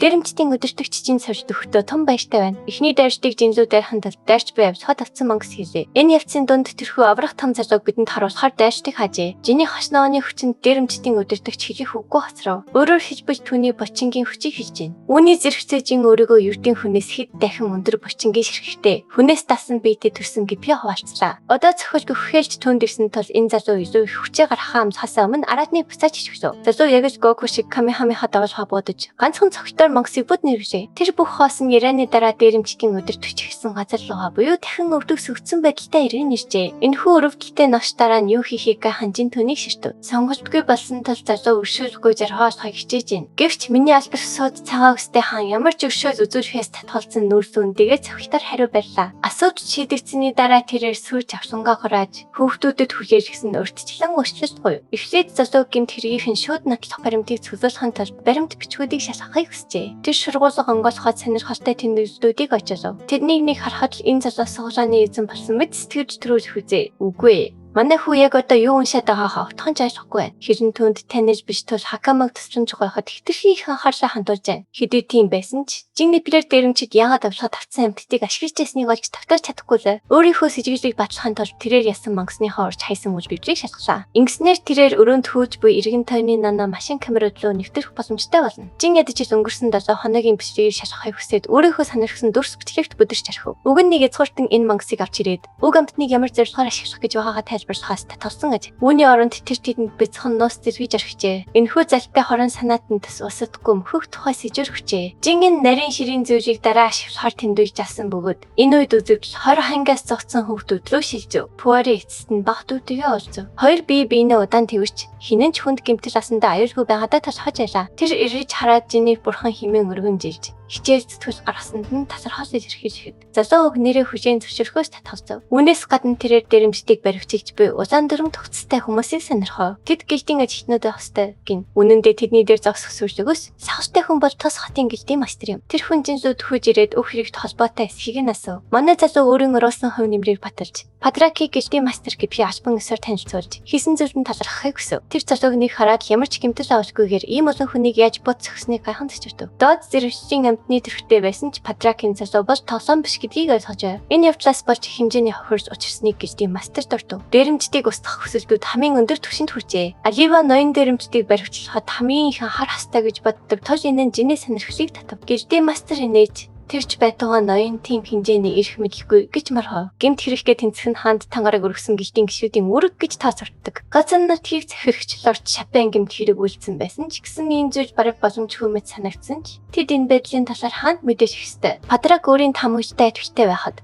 Жинийг 100 сая жилийн өмнөх нөхцөл байдалтай харьцуулж Лорд Нафтын дарга гэлтэн цардагийн үүрэг гүйцэтгэж байгааг ойлгов. Тэгсэн ч Лорд Шапен бас амархан эпиж болох хүн биш юм. Жин дээрэмчдээс олж авсан бүх бичиг баримтаа тушаахаар шийдэж, эдгээр нь гişтэд ямар нэгэн хэрэг болох эсхийг асуув. Гэлтийн мастер тэдгээрийн нэгийг уншаад дээрэмчинтэй наймаа хийсэн хүмүүсийн бодит жагсааж болохыг ухаарав. Энэ жагсаалтын ачаар тэд бүжиг хүмүүсийг бүхлээр нь амархан баривчилж чадна. Сонирж зан хөдөлсөн Жин хотын ноёны нэр жагсааж байгаа эсхийг асуусан ч Лорд Шапены нэр огт байхгүй байсан. Түүнийг уул мөрөө сайн удаг ухаалаг хорон санаад болохыг харуулна. Одоохондоо Жин энэ нөхцөл хийж чадах зүйл байгаа юм. Тэрээр боолуудыг төлөөлөхөд тусалсан тул одоо тэдний хор заяа юу болохыг мэдхийг хүсв. Хэрэг сураггүй болсон тохоо мэдгдсэн бол тэдний гэрт нь аюулгүй хүргэж өгөх хариуцлагыг гэж хүжээх болно гэж гэлтийн мастер амлав. Харин тийм зүйл байхгүй хүмүүсийн хувьд харамсалтай нь очих газар байхгүй юм. Поер Нино нар шиг эцэг гэхээ атсан хүүхдүүдийн тохиолдлыг тооцож үзэхээс татгалздаг тул энэ систем маш муу юм. Тиймээс Жин тэднийг байс хорогдох байраас хачирхалтай нь энэ нэрийн үед хотод хорогдох байхгүй. Падрак гэдгийг хүүхдүүдэд зөвхөн ажиллаж өгөх боломжтой ч хоёулаа доод зэрэглэл тооцогддог. Тол энэ нь бас хэцүү байх болно. Хүүхдүүд гомдорсон өрөвгөр байхад Жинийн дэлхий дээр бүх юм яг адилхан дагаад сэтгэлэн дондор байв. Ажиллах газар байхгүй байсан ч тэрээр эвшэр хүүхдүүдийг ганцаараа нэрхэж чадахгүй байлаа. Гинт түүний толгойд нэг санаа орж ирв. Иймд тэрээр тэднээс хэрэг боломж гарвал хаана нэгтэй ажиллах хүсэлтэй эсхийг нь асуув. Поер зөвшөөрч нэг үзээд албахаар шийдсэн нь Жинт хэрэгтэй үед тусгай амарч ясан Алтанбаатар аргасыг санагдуулв. Дараагийн хэсэгт бид аргасыг ирэхээр Кермаша хаанд нийслэлд очив. Ариун Баатар буцаж авч гинт хаашаа ч юм бэ хүү тарваад ирв. Өөрийн ордонд ирээд багийнхандаа өнөөдөр амар цаа гэж хэлв. Аргус өөрийн байршилтаа буцаж ирв. Түүнийг олон тооны шивгчин зарцнаар бахархаар 4 хүүхднээ авлаа. Түүний хамгийн түрүүнд хийсэн зүйл бол нөхцөл байдлын талаар асуух байсан бөгөөд үйлчлэгчдийнх нь хариу үйлдэл Ариун Баатарт ямар нэгэн барсныг ойлгоолоо. Зарц эзний дөнгөж ирэхэд төвөгдөж байгаа дуусахгүй. Энэ бүхэн болж хаад түүний ихч дээрээс хэрэмхий харж байв. Аргус тайсан аваад шууд толгой нь өвдөж эхлэв. Нийслэл рүү дайрч орж ирээд эмх замбараагүй байдал үүсгэсэн дайсан гарч ирсэн нь түүний бодож яснаас хамаагүй дор байв. Тэр аратан яаж орж ирсэн чухал бас харин түүнийг татвшаа чиглэж тасалсан хүн нь жинхэнэ асуудал байв. Түүний тамирж байгаагаар энэ бол сэжигтэй хүмүүс дүүрэн байдаг харнес академийн хүн байх магадaltaй. Ямар ч тач нийслэлийн нөхцөл байдлыг хяналтандаа хонтол түүнд нөхөд зайлшгүй хэрэгтэй байлаа. Яг энэ үед Жин болон түүний бүлээн нийслэл рүү хийх аяллаа үргэлжлүүлв. Устгах ажиллагаа хийснээс хойш 3 өдөр өнгөрөв. Поер тэдний шиг доод зэрэглэлийн амьтад нийслэлд хийх ажил үнэхээр байдаг хэсгэд эргэлдэж эхлэв. Сайхан сэтгэлтэй Жин уншиж бичиж чаддаг нь аль хэдийн маш том давуу тал гэдгийг тэдэнд ойлгуулав. Тиймээс тэрээр хүүхдэд илүү өртөө ихтэй байхыг зөвлөв. Харин Хакама арсад зааж нийслэл ойрхон дагаар дуртав. Хаанд нийслэлийн сүрлэг өсгсөнтэй байдлыг хараад манай залуу шоконд орох шахжээ. Орой гэхэд тэд нийслэлд ирцгээв. Энэ газар хүмүүсээр хөдөлгөөн ихтэй байв. Нийслэл нь импортод төшөждөг бөгөөд энэ нь тэдний өмнө нь дурдж байсан Кодомо хувцас хүртэл бүх төрлийн бараа бүтээгдэхүүн энд бий гэдгийг Хакама хэлв. Жин үүнийг сонирхолтой гэж үзэж бас хэсэг шавч хэлбэртэй мутанд танзаарав. Энд маш олон төрлийн ард түмэн цугларсан тэд бүгд өөр өөрийнхөө хөгцснийг харуулна. Гудамж талбай цэвэрхэн байна. Нийслэл аюулгүй байдал маш сайн тушинд байна. Гэвч эдгээр бүх давуу талуудын хажуугаар бас зарим нэг таагүй зүйлс байлаа. Эрен үе бүр өөрийн гэсэн асуудлуудтай байдаг гэж Жин бодов. Тэрээр Хакамагаас академийн нисэлтийн шалгалтын талаар асууж, эх 7 хоногт болохыг мэдв. Тэд шалгалт хэсэг хүртэл хүлээхээ шийдэв. Гэвч тэдний яриаг сонссон шалгалт өстэй охин эдгээр хүмүүс ялангуяа бүгдээрээ доод зэрэглэлийн төвчтэй байж Харнес академид сонирхолтой байх та гэж гайхав. Бид зачид буудлын өрөөнд ирсэн бөгөөд Хакама Нино хоёр эвтэйхэн орцоо өсрөн орцгоо. Жиний нийслэлд хүрэх анхны зорилго биелж тэд эцэстэн тогтой газар унтаж чадах нэ. Хэдийгээр энэ нь шин нэрийн үе байсан ч амьд үржихийн тулд мөнгө олох харгаа олох ёстой. Тул цаашид юу хийх хэрэгтэй вэ гэж Жин гайхав. Дашрамд хэлэхэд залуу дээрэмждгийг устгасныхаа төлөө нэлээд их мөнгө авсан ч ялангуяа дөрвөлээ байгаа энэ үед энэ нь өөрт хүрчихгүй гэдгийг мэдчихэв. Дээр нь эдгээр хүүхдүүдэд ажил олох асуудал нэмэгдэж байна. Үүнийг шийдэх хамгийн хурдан арга бол аргастай уулзах явдал юм. Гэсэн хэдий ч одоогоор тэд тухайн хүний байр шил эсвэл түүнтэй холбогдох ямар нэгэн холбоосоо эсэх талаар юу ч мэдэхгүй байв. Жин хэд хэдэн хувилбар төшөөлж эхлээд коррупторуудыг шалгахдаа илүү анхаарав. Энэ нэрийн үед энэ төвлийн мангасуудыг өөрсдийн зорилгоо ашиглах гэж оролддог хүмүүс байдгийг тэр мэдж байв. Коррупторууд нь чанарын хувьд маш аюултай амьтад тул тэдгээрийг зүгээр орхиж болохгүй. Энэ удаад тэрээр амьд орчнолуудыг дахин бүрмөсөн хүсдэж үгүй болохыг зөвшөөрөхгүй хаа шийдэв. Ямар ч тач тэрээр Хакамагаас энэ улсын хүмүүс ямар нэгэн зүйлс авчрах шаардлагатай болдог үедээ юу хийдэг болохыг энгийнээр асуув. Тэд энэ сэдвээр ном унших эсвэл мэдлэгтэй хүнээс зөвлөгөө авдаг гин. Номнууд өөрсдөө нэлээд үнэтэй байдаг. Тэд тасганд байхдаа нам хоцдож авахын тулд хандтай мөнгөө нөлөөлж унших шаардлагатай болдог байв. Үүний зэрэгцээ хаанд нийслэл нь гайхалтай намын сантай тол судалгаа хийхэд хамаагүй хэлбэр авах болно. Одоо тэр намын сан гашгсан Кохорогийн үлдээсэн лабораторийн талаарх сэжүүрийг олох боломжтой болсон тул Жундын санаа таалагдав. Дараагийн хэсэгт залуу өгдөх ширээний ард зогсож байсан ч Охин түүнийг уг газрыг ашиглахыг шууд зөвшөөрсөнгүй. Номыг үндэсний ариун өмч гэж үздэг учраас хин дуртай чөлөөтэй орч ашиглахыг зөвшөөрдөг байна. Зөвхөн хүлээн зөвшөөрөгдсөн академийн оюутнууд эсвэл язгууртнууд ийм газар ашиглах хэрэгтэй байдаг нь. Манай залуугийн нөхцөл байдлыг дахин хөндрөөж архив. Залуу одоогийн байдлаар уншиж чадахгүй байгааг Хакама шоолон санаалав. Тэр өсөг сурахын тулд чадах бүхнийг хийж байгаа ч хэлийг бүрэн эзэмшихэд нь тодорхой хугацаа шаарддаг болно. Залуу шалгалтанд бэлдэж байгаа юм шиг толгоогоо майдж байхад нөмрөг өмссөн хоёр залуу даасгаарынхаа хүрээнд тэдний нөөцөр тагнж байв. Тэд жинтэй энгийн яриа өрнөөсөөр төхөж ивсэн ч уг яриа нь үнэн хэлэхдээ ширүүн цэвэртээр ирсэн юм. Манай залуу хариу цэвэртийг нь зүүн савнгаараа шууд шүрч аваад түүнийг шалав. Залууг танилцуулахдаа гайхалтай хүндэтгэлтэй ханцны төлөө матжээ. Ийм байдлаар хүмүүстэй арч байхад хотын аюулгүй байдал гэж ярих чинь биш. Гэвч залуу их зангаа алдахгүй байхад жин агаар түүний нөдгөөс зайлсхийж хүчирхэг манай шид шидэлтийг холбож байна. Тулаанч түүнийг хурц зүүн савнтай болохыг матж байхад пор эдгээр хүмүүс хүн ам сорсон бүсэд яагаад бурхан шиг хүчийг иш та ташгиж байгааг ойлгож чадахгүй байна. Манай залуу эдгээр бүтэхгүй амьтад ямар өчтэй мэдхийг хүсэж хин нэгэн түүнийг асуух захиалах гэснийг хурдан ойлгож байна. Гэхдээ эдгээр догшин хүмүүс жиний бүлгийг аюултай талаархыг хүсэхгүй юм бол нийслэлээс зайлшхийг сүрдүүлж байсан ч энэ нь зөвхөн түүний талд ажиж байна. Жин байр суурнаасаа үл хөдлөн нөгөө залууг дахин товтлохыг өрсөн боловч түүний нүдрийг барьж аваад татуу газар шууд шидэж байна. Тэдний нэгэнд нь бодит байдлыг харуулсныхаа дараа тэрээр яг түнлөө манай шидэж буй нөгөө залуу руу эргэж байна. Жин бултхаас татгалзаж галт давталгааг шууд хааснаар энэ залуу түүнд ноцтой охиж учруулсан гэж бодоход хүрэж байна. Гэтэл утааны дундаас гар харж ирэн тэр залууг хурдан барьж аваад ямар ч чингүүмэд өргөж байна. Ноцтой өнгө аястай жин тэднийг уруулан төвтгөж явахдаа өргөмөр солдороо гэж шаалж байна. Хэрэг тэдэнд оролцох хүсэл зориг байгаа бол тийш шүү дээ. Энэ залуу үнэхээр энэ түүхийн гожо сатор юм. Энэ зөөр түүний хохирогч баг түвшний амтан яаж ийм их хүч чадалтай байж чаддгийг хааж байна. Гинт хүлэг баатруудын бүлэг талааныг тусааж байна. Энэ бол амарчдын өдрөө энэ асуудлаас болж тасалдал хосондоо дургүйсэж буй Карина юм. Охин жинлүү дайрсан эдгэдүүдийг огтхонч тоохгүй байна. Тэр зүгээр Хакама болон манай залуу хоёрыг сүүлчийн удаа шаранд хийхийг хүсэж байна. Тэр одоо нөөрлөө нь хашгирч байсан ч аргастай холбоотой хүний анхаарлыг татсан явдал гагсны жиний талд байлаа. Гудамжны тулааныг тасалсны дараа Карина жинийг олж хараад хотод дахин асуудал үүсгэж буй доод түвшний амтан жинийг эцэст нь баривчилсан гэдэгтээ итгэн шууд баярлж байна. Тэрээр түүнд сургаал айлтж эхлэх гэж байтал ойролцоо зогсож байсан хагас хүний төвштэй үзэгч түүн дээр ирж орсон бүх зүйлийг харснаа хүлээн зөвшөөрч байна. Үзэгч жин бол үнэндээ хамгийн түрүүнд дайралтад өртсөн хүн бөгөөд тулааны үеэр зөвхөн өөрийгөө хамгаалж байсныг тайлбарлаж байна. Карина дайрагчдын царайг шалгахдаа тэд Харнеск академийн түүний юудын тэнэг асуудал таригч байгаа ангийн сурагчид гэдгийг хурдан ойлгож байна. Тэрээр ариун хасагчийн дүү энэ бүжигнанд дахин оролцоогүй байгаасаа гэж дотроо найдаж байна. Жин Каринагаас одоо эргүүл хийж байгаа эсхийг асууж хот дотор ийм өрөө хүлээгээд байдаг гэж гişүдэдэг гэж бодож байснаа дуртжээ. Карина ойролцоох кафенаар орохоор явахдаа дэг жирмэг сахих шөнийн үрийн энгийнээр гүйцэтгэж байснаа хариулж байна. Жин академи хэд хэдэн хүчтэй сурагчдыг хэлбэрхэн ясныг Карина биеэр харсан болохоор энэхүү доод түвшнийг ихтэй хүний талаар ахсагчийн өмнөх сэжиг үнэн байж магадгүй гэж мэдэрч хэлж байна. Дараа нь тэр уучлалт гуйж жинийг дахин асуудалд орохгүй байхыг хүсэж байна. Гэвч жин түүнийг амархан явуулжгүй.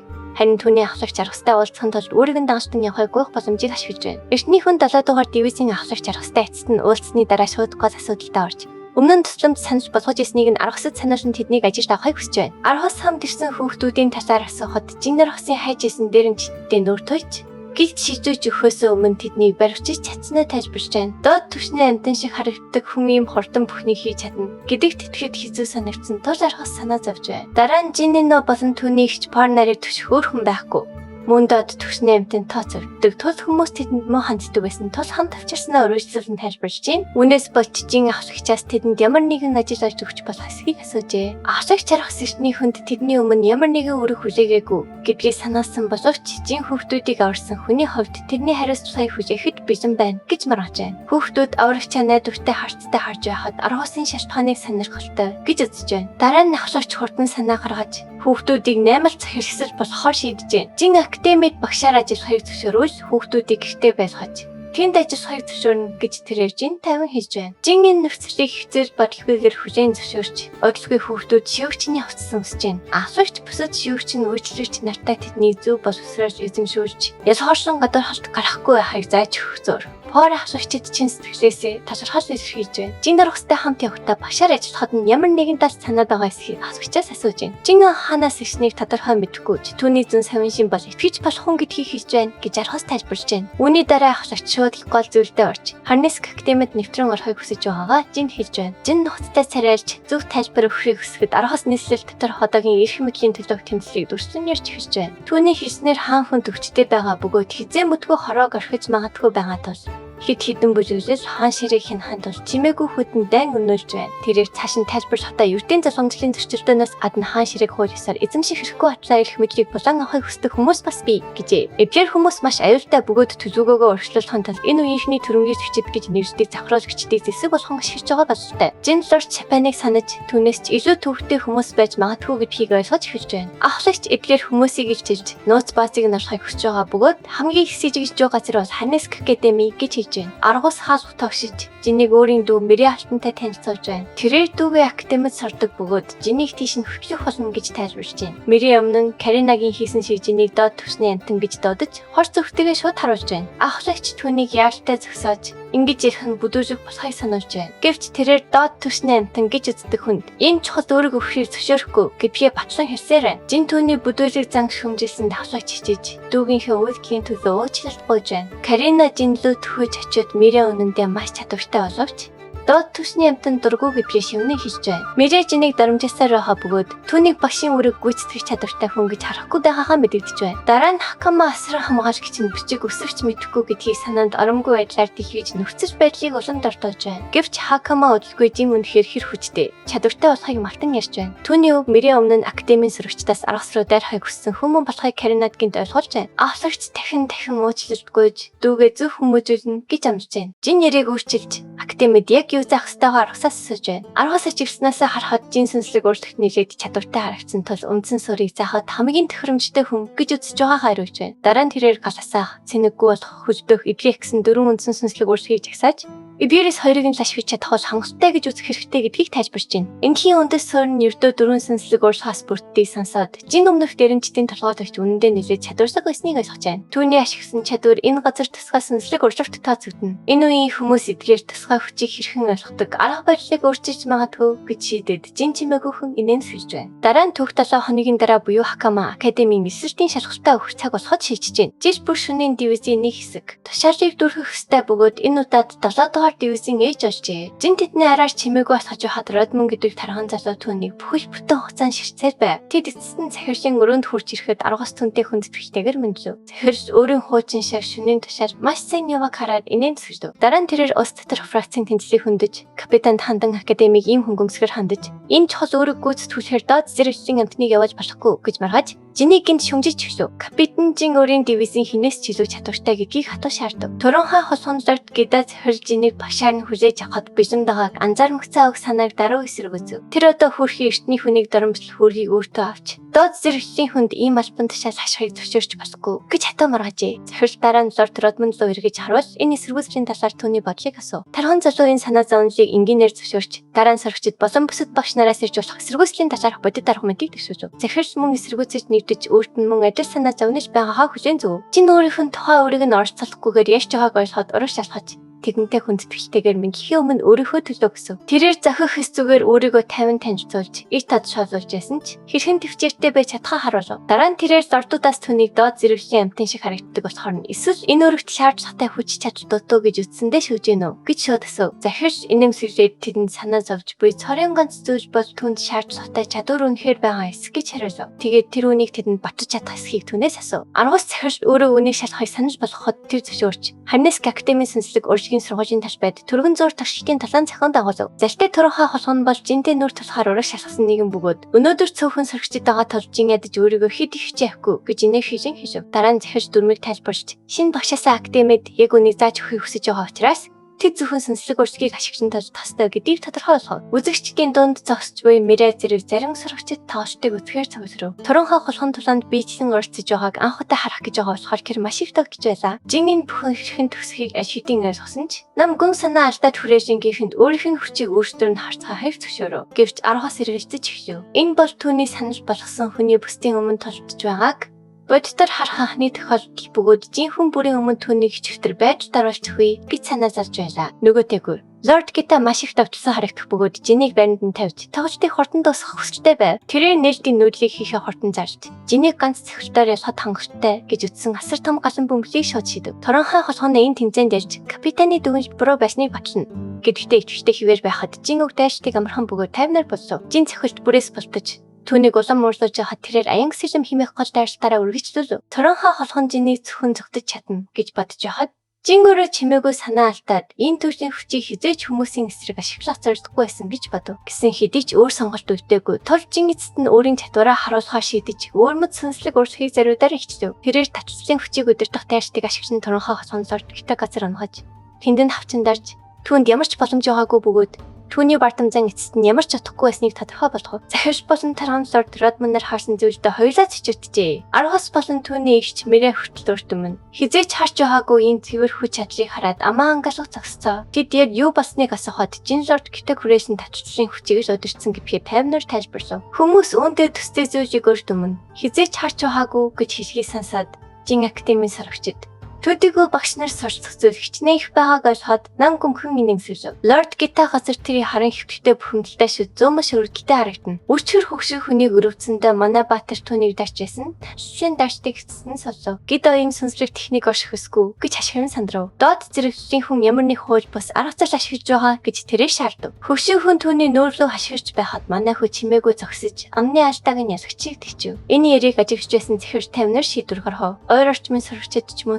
төрөв. Ялангуяа Мэрэ түүнийг тэр их бурханлаг хүчийг хэрхэн өдөртөж чаддгийг ойлгож чадахгүй байв. Ихэвчлэн доод зэрэглэлийн хүмүүс үүнийг бараг эзэмшдэггүй. Түүний санаж зан хөдөлж Жин яг хэн болохыг олж мэдхээр хатуу шийджээ. Үйл явдлын 7 хоногийн дараах хослол руу шилжив. Тэнд захирч Харнесгүй академи нь хасбсаад өртсөн аюул занлаас ангижруулах чадвартай дайчдыг бэлтгэвчээр сор байгаж өгсөн гэдгээ зарлав. Хүч нийлүүлэн алхах чадваргүй сүр дараахийн боловч түүний хан хэрмийн дотор байхгүй. Гэсэн хэдий ч амжилтанд хүрсэн хүмүүст статусаар дүүрэн ирээдүй бараг бацхаатай байдаг. Дээрээс ажиглуулж Мирагийн ойрцоо зогсож байхад хідэн хагас хүмүүс шинээр ирсэд хэр олон цөвсний хараад байхжээ. Тэдний нэрийг хідэн язгууртны гэр бүлээс гаралтай биш байв. Риас нэртэй орсон хүмүүс Мэрэтэ энгийнээр мэдв. Тэрээр урт хаслалт түүнийг биечлэн оршиж байхыг харна гэдэг гинтийн зүйл байсныг дурсав. Яшцэж байхдаа тэр багш нарын хажууд сууж буй доод зэрэгчлийн хүнийг гинтэн зараад бараг шахав. Доод зэрэгчлийн тэр хүмүүн хэрэгтэй тэдний шинэ багш гэдгийг Мэрэ хэлэхэд тэрээр 50 байжлаа бүрэн остов. Тэрээр Риасаас зөвхөн гадаад төрхтөр нь үндэслэн шударга анхны сэтгэлдээ хэлхийг хүсв. Залуу гихнэрчгүй, амьдарчгүй энгийн нэгэн хүн гэж шодоохон дүрсэхэд энэ нь бас түүний анхны дүгнэлт байсныг тэрээр хүлээн зөв. Өөрийг нь ширтэх олон харцыг мэдэрсэн Жин ихний өдрөөс академиг хитэл тад шалгаж хийж чадахгүй гэж би хортон ойлгов. Юуны өмнө тэрээр үн цэнэгөө доод зэрэгчлийн хүн гэсэн дүр төрхөө илүү түгээс хэлсэн. Аюул зөчрөөс харгүй зүйл болгон өөрчлөх хэрэгтэй. Яг одоо бол түүний нуруунд дээр аврах том байршуулсан мэт санагдаж байлаа. Өсвөл өндөрсөний дараа эцэст нь түүний анхны хичээлийн цаг болжээ. Энэ хооронд Лорд Гида хамгийн сурагчдыг цуглуулж энгийн хичээлүүд альбан ёсоор эхлэнийг мэдэгдэв. Энэ жил ирсэн ирээдүйдээ шинэ авьяаснуудаас хоцрохгүй байхыг тэрээр тэдэнд шалгахан анхааруулв. Гэсэн хэдий ч ангийн ихэнх сурагчид яагаад байхгүй байгааг тэрээр уртаа гаргасав. Доод зэрэглэлийн хүний заах хичээлийг сухаас өснөн дээр гэж боддог олон хүн байгааг сайн мэдж байсан тас хөвшин дотроо инээмсэглэв. Тасраг холгон бүр хичээл ижин хариуцна гэсэн яриаг тарахын тулд замаасаа гацсан байна. Гайхалтай нь манай профессор баг зэрэгч санаа зовоогүй болтой. Тэрээр энэ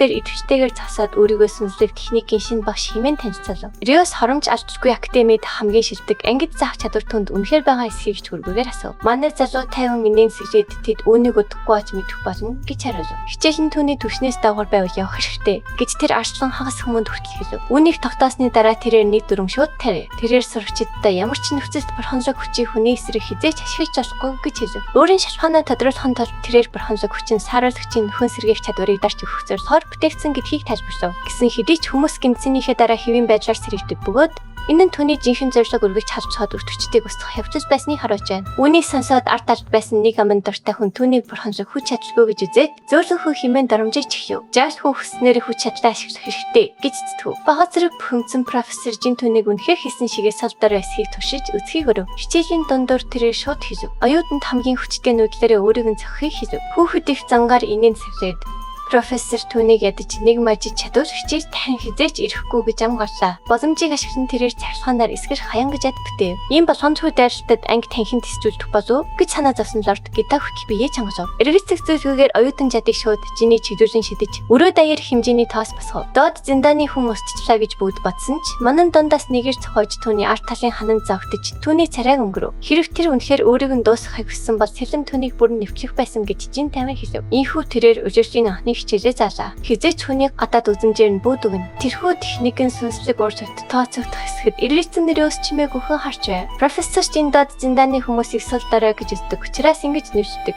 гэдгийг тайлбарсан яриагаа үргэлжлүүлв. Дараа нь тэрээр тэднээс хол илүү хорсон нэгний хувьд өөрийг нь хийн гэж нэрлэх вэ гэж асуув. Тэрээр өөрийнхөө асуултад хариулах зөөр аврал нь хамигч өндөр зэгтэй хүрчээ. Үүнийг багш гэж нэрлэдэг юм гэж тэр түн хогсов. Дараа нь тэрээр хоёр дахь хичээлээ заав. Сүнслэг урлагийг идэвхжүүлэхэд шаардлагатай шалгуурыг мэдгэсгийг тэр мөнөө хүүхдээс асуув. Энэ бол нийтлэг мэдлэг мэд таашаад бүх зүйл тод төсөөлөөс шалтгаална гэж оюутан хариулв. Хэрэв та ямар нэгэн зүйлийг хангалттай тодорхой төсөөлж буй сонснууд үүнийг биелүүлж болно. Төсөөлөл чухал гэдэгтээ профессор Жин санаж нэгж байгаа ч тэдний анхаарлыг татаагүй нэг чухал зүйл байгааг нэмж хэлв. Сонснууд өөр долгионы уртад хариу үйлдэл үзүүлдэг бөгөөд тэдний үйлчлийг өдөөдөг гол зүйл нь юм гэж тэр тайлбарлав. Нийтдээ 8 үндсэн долгионы урт байдаг. Тэдгээрийн дотроос олцолт цахилгаан гаргалт эдгэрч басан хөлтөртний ихэнх хүмүүсийн мэддэг дөрвөн зүйл юм гэсэн хэдий ч татварын хяналт, гэрсийн хяналт, анхаар мандлын хяналт болон орон зайн өдөрч цомон байдаг. Лорд Гида энэ бүх 8 зүйлийг маш хэлбэрхнаар ашиглаж байгааг хараад бараг шахав. Энэхүү ишлэлтийн дараа манай хүн анхны жинхэнэ шигцээ албан гисар эхлүүлв. Тэр оройн цагаар тэр сургуулийн нууцыг шалгаж ихсэх газраа бодож алав. Оюутны хотхон өнцөг болон бүрт оюутнуудаар дүүрэн байв. Хичээл дээр хүзүүлбэрийн дараа тэрээр ярианыхаа сэдв болов. Хэрэв тэр хариулт авахыг хүсэж байвал оюутнуудыг олохыг хориглосон газар руу нэвтрэх хэрэгтэй. Замдаа явж байхдаа тэр мөрөөтэй таарчдав. Эргэлзэх зүйлгүйгээр тэрээр түүнээс хинбэ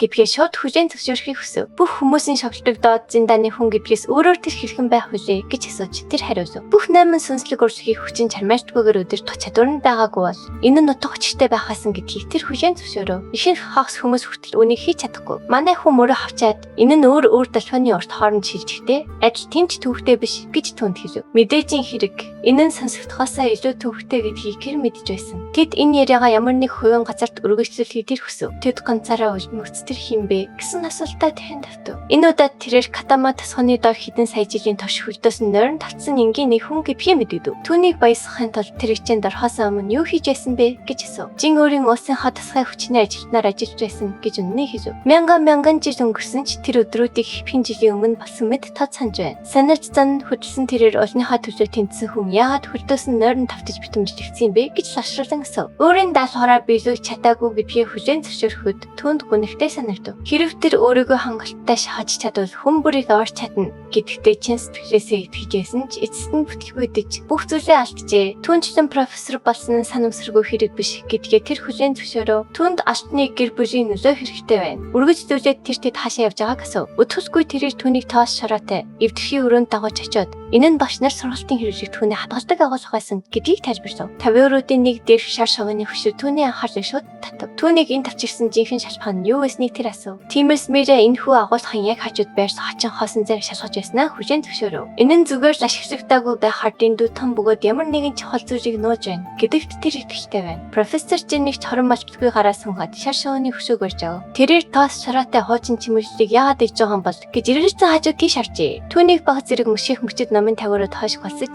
цаашаа гүнлөөр нууц гэрцэг харуулв. Нууц зөрөө байгаа талаар зөв байсанд нь тэр таймнаар түүнд баяр хүргэв. Тэр яаж ийм хурдан энэ механизмыг тайсныг ойлгож чадалгүй мэрэ хийж хөггөө хоцров. Зузаан давхар тоос шорон дарагдсан өрөөнд дотор шашгуул царийн ганц цэвэрхэн зүйл байсныг анзаарсан гэж манай профессор хүйтэн хөндөгөөр тайлбарлав. Үүний дараа тэрээр сэжигтэй өрөө ганцаараа шалгахаар орох хооронд түүнийг ардаа үлдэхийг хүсв. Гайхширсан мэрэ түүнтэй хамт явах хатуу мэдэгдэв. Дотор нь аюултай хасчигч байж магадгүй бөгөөд тэр түүнээс хамгаалж чадахгүй байж магадгүй гэдгийг санаалав. Түүний чадварыг дотор үнэлж болохгүй гэдгийг шархаж өстэй бүсгүй тодорхой харуулв. Тэрээр ангийнх нь бусад хүмүүсээс хол илүү зогсдог бөгөөд зөвхөн түүний ахаж түүний чадварыг давж харж магадгүй гэж биштэйгээр мэдэгдэв. Үүнийг сонсоод тэр үгэнд нь итгэхээ шийдэв. Тэд хоёулаа хүлээж яснаас нь хамаагүй гүн үргэлжсэн хойч гисэн шатаар боломжтой бууж эхлэв. Бүрэн хар хойд гэрлийг ямар ч хүчин чармаажтгүйгээр өдөрт хад ямар амархан болохыг мэрэ чимээг өхөн үнэлв. Энэ газар нь яг л фэнтези тоглоом мангасууд үрчдэг. Төгс дүнжин шиг санагдж байна. Гижийн чангаар тоглоом шавлан болгон хэлэхэд хүн түүний тоглоомын хэллэгт эргэлзэж өрдөв. Дахин санууч зан нь хөдөлсөн тэрээр түүний өнгөрсөн амьдралын төвийг дахин хөндөв. Аюул занш хийжийг мөрдөн мөшгөн түүний мэрэгжил байсан учраас түүний толгойд аш хэдийн сэжигтэн байгаа эсхийг тэр асуув. Түүний итгэхийн аргагүй төхийг тэр ямар хордон хүлээж асан жижиг эндээ давтдаггүй тис чадсангүй. Өөрт нь итгэснийх нь бахан ширнлүүд болгоомжлоор Тридман ямар нэг байдлаар оролцсон байж болцсгүй гэсэн хүчтэй сэжиг байгаагаа тэр ихтлэв. Тэр яагаад ийм итгэвчтэй байгааг шууд асуув. Яг цанших үедээ тэр хүндөр булаам харагддагч ганцаараа байхдаа түүний тухай маш их төвшөртэй зүйл байдаг гэж профессорчин тайлбарлав. Тэрхүү чимээгүй мөчүүдэд тэрхүү заван хосгооч ямар нэгэн сэжигтэй зүйл төрүүлж байгаа хүний өс төрлийг төрүүлдэг. Энэ төрлийн зан навир нь дэлхийд дахинд харуул дөрөв төрхөөсөө тэс өөр хүмүүсийн дунд түгээмэл байдаг гэж тэр тайлбарлав. Дээрэс нь тэр эрэгтэй багш хүнд баймгүй амьсгалтай ажилч гэр ха нэгэн болгон тодорхой харагдаж байгааг тэр олж мэджээ. Мэри ахин дээр лорд Китакс ижигч байснаа. Хүлээн зөвшөөрсөн ч сэтгэл хөдлөлтөө огт өдөртөж чаддгүй. Хүн хизээч ямар нэгэн хорон санааг зохион байгуулж чадахгүй гэдгийг онцлон шин түүний онцлог нэцээ. Түүний гахширыг төрүүлж тэр өвчлөөтэй хөвшин гарцсан хүний үзэл сэтгэл нь магадгүй сайхан байх гэж ихэд хүрв. Эцэст нь хоёр хүн шатны яралт хүрч тэр нь тоос шараагаар дүүрсэн асар том танхимжуу нэгдэв. Сургуулийн хашааны ярдаар нуугдсан асар том төрөвлийг хараад Мирэгийн нүд шоконд орж том болов. Жимү нэж цочирсан тул гинт толхоо боллоо. Кагурагийн лаборатори ийм газарт нуугдж байна гэж тэр зүудэндээ ч оронгүй байв. Энэ нэрийн үеийн хүмүүсийн зүгээр Санс гэж нэршдэг. Нано машин хамгаалагдсан хаалгуудыг жин хараад энэ бол Кагурагийн лаборатори мөн гэдэгт бихтэй болжээ. Мэрэ удаан хугацаанд хайсан ч сургуулийн доор нуугдсан байсан энэ асар том хаалгыг хизээч олж чадаагүй. Учираас түгшиж эхлэв. Энгийн хүмүүс ийм хаалгыг онгойлгохын тулд тусгай нэвтрэх түлхүүр хэрэгтэй болно гэж жин түн тайлбарлав. Кадама тусганд Хакама түлхүүрийг хэрхэн өвсөн асныг тэр санаж байгаа бөгөөд энэ газар байгаа хин нэгэн мөн адил түлхүүрийг ижил аргаар өвчөж авсан байх ёстой гэж тэр үзэж байна. Гэсэн хэдий ч жин өөрөө автоматар бүрэн эрэхтэй гэдгийг аль хэдийн мэддэг байсан тул гараа таминаар урагширгав. Цаашны систем түүнийг хамгийн өндөр эрх мэдэлтэй хүн гэж шууд таньж хаалгыг түнд хурдан тайлав. Том хаалга гаажмаар нэгдэхэд энэ усын өдөр төчдийг түлхэн унахыг оршдож байв.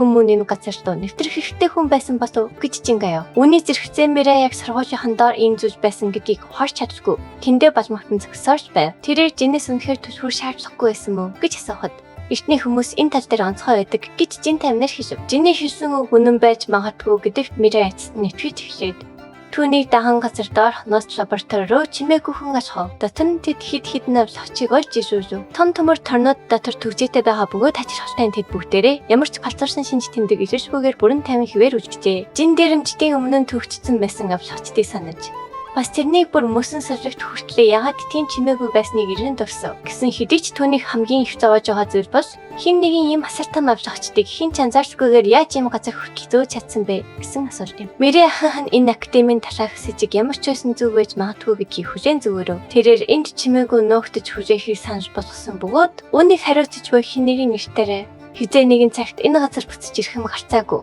Тул тэднийг бүгэн амтж авах хэрэгтэй гэжээ. Гэсэн хэдий ч жин түнд зүгээр тагч хүлээхийн оронд академиа хурдан төгжиж эхлээд эдгээр авлагчтай харьцах хэрэгтэй гэж хэлв. Мэрэ энэ төлөвлөгөөний цаад тархийг оролцож болохгүй гэж маргасан боловч жин оюутнуудыг хамгаалах нь нэгдүгээр дах ёстойг тайлбарлаад хэрвээ эдгээр авлагчид газарч эхэлбэл академи дах амнас бүрийг эрсдэлд оруулах болно гэв. Аханч бас ижил шийдвэр гаргах байх гэж тэр хэлэхэд охин эцэст нь түүний арга барилтай санал нийлв. Жимүний дараа энэ бүхний талаар түнд таагүй мэдрэмж төрж байгаа бөгөөд ийм мэдрэмж төрөх бүртэн түүний зэн совин хөвчлэн зүг аж таардаг гэж нэн хэлв. Тэрээр лабораторийг өөрөө арай ижил савсгаа хэлээд академид хөлсөрөө тогтоож сурагчдыг хамгаалахын тулд дээшээ буцчихад хайраа дагуулж ирэхийг түүнээс хүсв. Түүнийг гадаргууруу буцааж яваасныхаа дараа жин зарим нэг хэрэгтэй сэжүрөөч илрүүлэх итгэж найдвар тээж газар доорх байгууламжийн гүнзүү яв. Энэ хооронд гадаргуу дээр торонхой харах шин багшид ялагдсныхаа төлөө шалуулж байв. Хэдий тийм боловч тэрээр жинийг доод зэрэглэлийн амтан гэж нэрлээд өөрийнх нь нэр хүндийг унахсан хэмээн буруутгав. Үүний дараа захирч гитар алхан очиж торонхой харахад сурагчдыг үүсэж хийж байгаа тул хачин хөдөлгөөн хийхээ зогсоохыг хэлв. Тэрээр өглөөнөөс хойш сураггүй алга болсон лорд Родманы талаар асуухаасаа өмнө захирчд олон нийтийн өмнө гутагджээ. Захирч дарамтыг мэдэрч байсан ч тархан залуу байхгүй байгаа нь түүнийг уламж сандраж байв. Яг тэр үед тэрээр академийн дээгүүр хар үл хорждож байгааг анзаараад яг юу болсныг гайхав. Энэ зөөр мөрийн гадаргуурыг яарангүйсэн боловч хаалгаар орч ирэхэд нь өглөөнөөс хойш сураггүй алга болсон тархан залуу болохсоор Родман түүнтэй нүр толон таарсан. Бөгөөд тэрээр ямар нэгэн бүсэр юм хийх гэж байгаагаа тод итгэсэн цэвэр муу санаатай царайг гаргаж байв. Лабораторид буцаж ирээд жин амиг юм шиг ашиг мэт харагдах зарим нэг хачин улаалтар портлуудыг шалгав. Тэрээр энэ зүйл үнэхээр амьд эсэх. Мөн Кагура үүний бүтээсэн эсрэг талаар гайхав. Дараа нь жин Кагурагийн үлдээсэн мессежийн шоу болон наномашины тариурыг олжээ. Эртний хүн энэ шоунд одоогийн нөхцөл байдлыг ойлгож шийдвэрлэхэд нь туслах сэжүүрүүд байна гэж найдаж байв. Тэрээр шоуг хурдан идэвхжүүлсэн бөгөөд Кагурагийн голограм гарч ирэн кофегингийн байдлаар барьж байв. Энэхүү лаборатори нь түүнийг сэрэх газар руу хамгийн ойрхон байсан тул Кагура жинийг бүсэд хүнээс түрүүлж энэ байгууламжид хүрнэ гэдгийг аж хэдийн тамуулсан байжээ. Энэ лабораторид хүн төрөлтөн хэдэн зуун сая жилийн өмнө Бүтээж байгаагүй төхөөрөмжийг хөгжүүлж байсан бөгөөд уг төхөөрөмжийн хүчин чадлын бахан хэсгийг энийг ашиглаж харт хариур дотор цацдаж үлдээсэн гэдгээ тайлбарлав. Тэрээр энэхүү амжилтаараа өөрийгөө магтаж байгаа эцэст нь өөрийн дуртад буй ухаан алдан төхөөрөмж нь үнэн дээр телепортцын төхөөрөмж болохыг илчлэв. Кагураг ийм хэмжээний зүйл бүтээж чадна гэж тэр зүтэндээ чачин байгаагүй.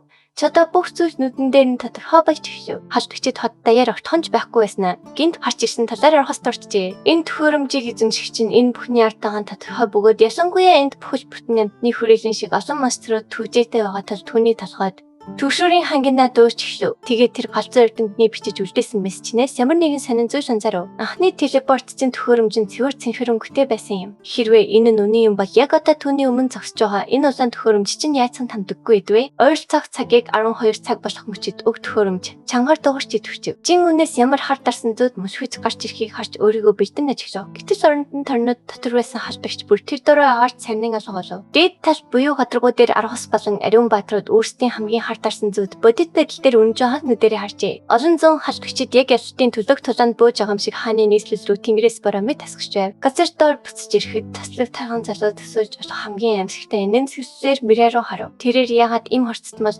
тэгчэргүй харагдаж байгааг нь яжлан асуув. Мирэ энэ бүхнийг хариуцаж буй хаанд хэрэг зодтойг хүсэхгүй бол зам дээрээс нь хоштойг хүднэр хэлв. Үнэн хэрэгтэй гайхшигсан лорд Рудман түүнийг өөрөг нь нижээд хэдэн хоногийн турш мөрдөж байсныг сэжигч байснаа хүлээн зөвөрөв. Харамсалтай нь түүний хувьд үүнийг дэндүү яриатай ч орч мэджээ. Мирэ үнийг юу гэсэн үг болохыг шаардахад тэрээр шүмжлэлийн өдөр ирсэн гэж тайван зарсав. Хэсэг халзан түнс санаа алдаад уг нь энэ үе явдлыг хойшлуулахаар төлөвлөжсэн ч түүний лабораториор киноч хийжсэн хоёр харах түүнийг ийм арга хэмжээ авахд хүргэсэн гэдгээ илчлэв. Тодруулж бол түүний агуу төлөвлөгөөнд тусгарч буй бодит аюул болж ин гэдгийг тэр ухаарчээ. Шинэ багш Мирэгийн хатай ажил төсөөлж хамгийн том толгой өвчин болох болно гэдгийг түүний зэн совин бүгд анхааруулсан байв. Баталгаажуулах шаардлагагүйгээр нууц хонглыг олж илрүүлсэн хүн болж ин гэдгийг тэр хэдийн мэдж байжээ. Ярьж ив цаг алдснаа анхаарсан тэрээр бүх гэрчүүдийг яг энд тусдах нь хамгийн зөв шийдвэр гэж дүгнэв. Түүнийг өөрийг нь ялж чадна гэдэгт итгэж байгаа санаа сонссон Мирэ бараг шалан энийг шахжээ. Цовлоосон төсөөшгүй хүч чадлаараа сайр хазуурууд маний царайнд чөхөшүүлсэн мэт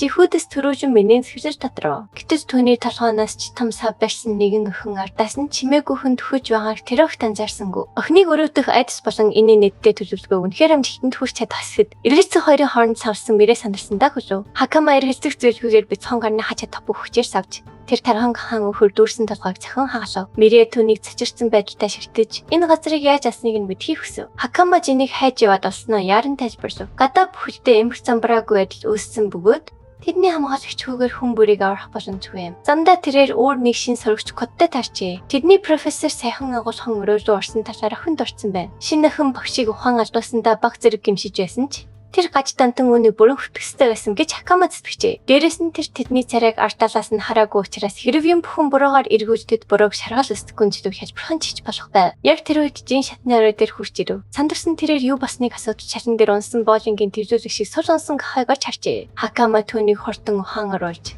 гадаа хот бүхэлдээ эмх замбраагүй байж талцныг дуусав. Лабораторийн халдвчдыг өөр хашаач явуулахгүй гэдгийг мэдэж байсан тул тэр огтхонч гайхсангүй. Үнэнг ойлгосон Мирэ царайн цан хийж гурвууланыг хоромж халдвчгүй гадаа гарчгүй. Хот даяар төмөр ассан бөгөөд бараг талан нуранг болжээ. 5 мет байдал үүссэн тул айц сандарсан иргэд бүх зөвлөө дөрвөн зөвтөв. Бүх халдагч амьтдын дундаас аврах биетэй вилакс шиг харагдах нэгэн монстр хамгийн хүчтэй нь болох нь тод ялгчээ. Хайртай үлгийн нутаг нь ийм байдалд хүрснийг харсан Мирэ юу ч хийж чадахгүй гэжээ. Үүний зэрэгцээ жин болон цогсон дээр нь уг төхөөрөмжийг өсгөх хэвээр байжтэй гэж батан бүтлгүүтлийн хүнд ачаа цэжийг дахин дарж байгааг мэдрэв. Хакама түүнийг дахин бодит байдал руу татаж авчирав. Тэрээр хааны ордон руу шууд чиглэсэн сүүлийн төвлөгөөнд бэлдэж би аврах том тэнтрүүлтэй монстр руу за алдаага цариуд хор шийдсэн Жинкаврын үрт нь үлдээсэн тариурыг ашиглав. Үүнийг хэрэглэсний дараа тэрээр телепортсон сулруулсан хөлбарыг ойж авлаа. Нано машинууд нь 24 цаг тутам дэвтөө ганцхан удаа идэвхтэй хангалттай энергийг торомжлуулдаг болохыг галзуу эрдэмтэн тайлбарсан байв. Дээрээс нь түүний хүрэгцэн хэрэглэгчийн харж чадах зан хэмжээнд буюу ойрын зайд хязгаарчлагддаг гэсэн юм. Гэсэн хэдий ч эдгээр хязгаарчлуудад нь энгийн хэрэглэгчдээс хамаатай бөгөөд жин бол энгийн хүн биш юм. Түүний түвшний хүн нүднийхээ хүрч чадах зай хүртэл телепорт хийх боломжтой. Тэрээр нэг ч хором хэрэглэлгүйгээр алгуулж хааны ордон зохиос яг өмнө нь аврах том лазер туяаны зам дээр шууд гарч ирэв. Ингээд энэхүү рекап өндөрч जैन. Үдсэн та бүхэндээ чин сэтгэлээсээ баярлалаа.